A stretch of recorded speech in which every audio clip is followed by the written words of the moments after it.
आज कहानी अपनी शुरुआत हो रही है।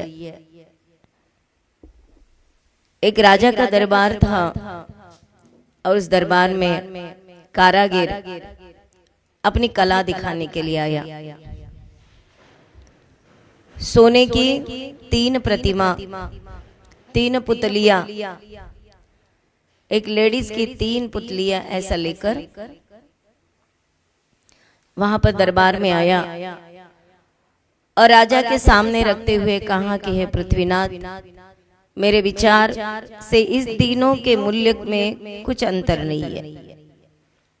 देखा जाए तो ये तीनों समान है, हाइट में भी समान है, सोने की भी है और तीनों का मूल्य एक होना चाहिए, ऐसा है। मैं चाहता हूं कि इनका सही सही मूल्य आज यहाँ पे समझ में आ जाए कि तीनों में क्या अंतर है। सभी दरबार के जितने लोग बैठे थे उन्होंने कहा एक समान है, समान है, कुछ तो अंतर नहीं। आगे देखा, पीछे देखा, ऐसे देखा, वैसे देखा, लेकिन देखा जाए तो कोई किसी को समझ में नहीं आया था।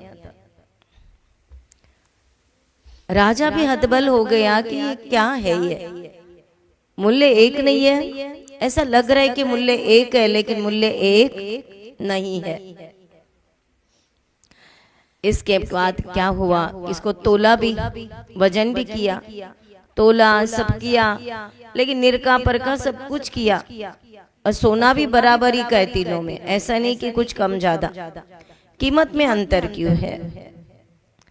उसमें जो राजा का प्रधान था बड़ा होशियार था, चतुर था और उसने जाकर वो देखा। देखते ही उन्होंने 3 डंडी मंगवाई, छोटी छोटी सलियां मंगाई और सलिया मंगा के क्या किया, कान से एक डाला और वो दूसरे कान से निकल आई। ओ, ये अंतर देखते। दूसरी सलई डाली तो ये मुंह से निकली और तीसरी सलई तीसरी मूर्ति पे डाली, मतलब तो वो क्या हुआ, इस कान से गई लेकिन वो अंदर चली गई, क्योंकि प्रधान को उसने मूल्य बताया था कि एक मूर्ति का मूल्य सिर्फ 1000 रुपए है, दूसरे मूर्ति का मूल्य 10,000 रुपए है और तीसरी मूर्ति का मूल्य 5 करोड़ है। कुछ तो अंतर होगा। और ये अंतर निकला कि एक मूर्ति के एक कान से डालकर एक कान से सलई निकलती थी, दूसरी की मुंह से कान से डालकर मुंह से निकलती थी और तीसरी वाली अंदर चली जाती थी। तो उन्होंने कहा कि एग्जैक्ट सही बात है, ये मूर्तिकार जो बोल रहा है कि अलग अलग प्रकार का अंतर है, अंतर भी बता दिया कि कीमत में अंतर ये है। लेकिन कारण जब पूछा राजा ने तो उसने कहा कि इस दुनिया में लोग, कितने सारे ऐसे लोग होते हैं जो तत्व ज्ञान लेते तो है लेकिन क्या करते, एक कान से सुनते और एक कान से निकाल देते हैं। उस ये मूर्ति का यही संदेश है कि कुछ लोग ऐसे होते। राजा ने कहा अच्छा। दूसरा देखा तो ये कान से डालकर मुंह से निकल रहा है। कुछ लोग राजन ऐसे होते हैं, सुनते तो हैं लेकिन क्या करते, सिर्फ वक्ता बनते हैं, हृदय में ग्रहण करते नहीं है। इसका प्रतीक ये मूर्ति है। राजन पृथ्वीराज, ये आज तीसरी मूर्ति का हम बता रहे कि इस कान से सलई डालते तो वो क्या होती है, अंदर चली जाती है। कुछ ऐसे महान व्यक्ति हुआ करते जो सुनते हैं और वो अंदर उतार देते हैं। इसके लिए पढ़ाई कोई नहीं जरूरी होती है। जो बहुत पढ़ा लिखा होता है वो ये करता है, ऐसा कुछ भी नहीं है। राजा को बड़ा अप्रतिम लगा। राजा कोई उठे ना उठे, राजा उठकर ताली लगाने लगा और खुद आके मूर्ति के सामने खुद प्रयोग करने लगा।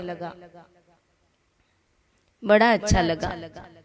और उस मूर्तिकार ने जो कीमत बताई थी उसके 10 गुना कीमत देकर उस कारागिर को उसने प्रसन्न कर दिया।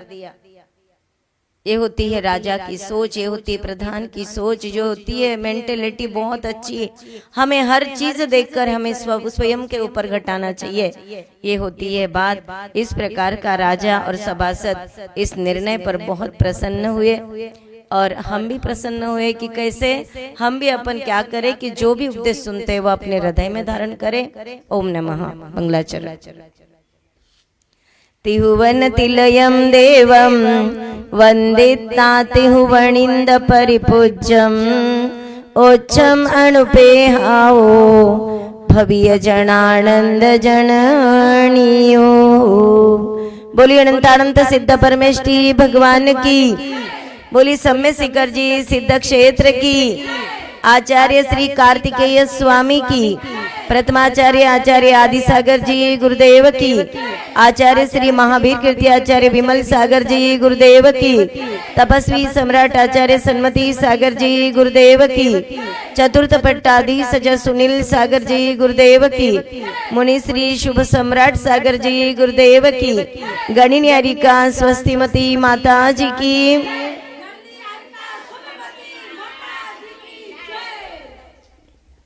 महानुभाव कार्तिकानुप्रेक्षा में धर्मानुप्रेक्षा की बहुत बड़ी बातें हमने कल, बहुत सारा ज्ञान हमने किसी 326 नंबर की गाथा से हमने प्राप्त किया। उसका कुछ अंश अभी भी बाकी है टीका का। आचार्य कहते हैं कि जिन भगवान के द्वारा उपदिष्ट धर्म रूपी अमृत नित्य अनुराग रखना, भगवान के दिव्य ध्वनि के प्रति, भगवान के उस वाणी के प्रति अनुराग रखना, जिन शासन का सदा अनुरागी होना, अथवा जैसे तुरंत ही ब्याही हुई गाय अपने बच्चे से स्नेह करती, वैसे ही चतुर्विध संघ में अकृत्रिम स्नेह करना वात्सल्य गुण है। वात्सल्य गुण का होता है जिस गुरु के संग में उस गुरु को तकलीफ नहीं देना, ये वात्सल्य गुण है। जिस शिष्य ने दीक्षा ली उस शिष्य का अच्छी तरह आचार विचार में उसको निष्णात करना, ये वात्सल्य गुण है। जिस बेटे को जन्म दिया, जिस बेटी को जन्म दिया, उसको संस्कारित करके सही रूप में इस समाज में सही रूप में सही करना, या फिर जैसा व्यवहार होना चाहिए वैसा व्यवहार सिखाना, ये माता पिता का वात्सल्य गुण है। ऐसा नहीं है कि तुम पार्टियों में जा रहे हैं और बच्चा बच्ची कहाँ पे तुम ही जानो। बोले हमारे बच्चों के लिए, हमारे लिए, अरे जन्म दे दिया, आया संभालने लगी, उसके लिए नौकरानी रखी, स्कूल जाने के लिए नौकर रख दिया, भोजन बनाने के लिए नौकर रख दिया, बच्चों को खिलाने के लिए नौकर रख दिया। ये सब नौकरों पे ही काम करना है तो बच्चे पैदा क्यों करते हो?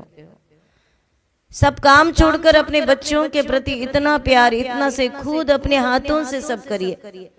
उनके लिए ऐसा होना चाहिए, क्योंकि थोड़े बड़े हो जाए, कॉलेज में जाते हैं, कोई हॉस्टल में जाते हैं, बच्चे ऐसे ही छूट जाएंगे।